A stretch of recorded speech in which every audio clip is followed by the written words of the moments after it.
Hello అండి, అందరికీ సద్దుల బతుకమ్మ శుభాకాంక్షలు. ఈరోజు నేను పరమాన్నం చేసుకుంటున్నాను. నవరాత్రులు కదా, దానికోసం హాఫ్ కప్పు పెసరపప్పు, హాఫ్ కప్పు రైస్ ముందుగా నానబెట్టుకోండి 10 to 15 minutes. ఇప్పుడు ఒక కడాయి తీసుకొని అందులో 2 tablespoon స్పూన్ గీ వేసుకొని క్యాష్యూస్, చిరోంజి బాగా ఫ్రై చేసుకున్నాక కిస్మిస్ కూడా వేసుకొని ఫ్రై చేసుకొని అవి బబుల్ అయ్యాక తీసి పక్కన పెట్టుకోండి. సేమ్ దాంట్లో ఇంకొక 2 tablespoon గీ వేసుకున్నాక రైస్ని డ్రైన్ చేసేసి ఆ రైస్ అంతా అందులో వేసుకొని బాగా ఫ్రై చేసుకోండి.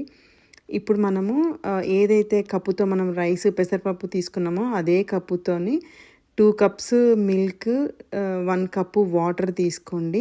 ఇంకా సరిపోలేదు అంటే ఇంకొక 1 cup ఇంకొక 1 cup వాటర్ యాడ్ చేసుకోండి. చూసారు కదా, ఇలా బాయిల్ అవుతున్నప్పుడు ఇలాచీ పౌడర్ కూడా వేసుకోండి. ఇప్పుడు అయ్యిందో లేదో చేయి పెట్టి చూసుకోండి, రైస్ ఉడికిందో లేదో చూసుకోండి. చూసుకున్నాక సేమ్ కప్పుతోని 1 cup బెల్లం వేసుకోండి. కావాలంటే ఇంకొంచెం బెల్లం, ఇంకా షుగర్ ఎక్కువ తినేవాళ్ళు కొంచెం బెల్లం కూడా వేసుకోవచ్చు.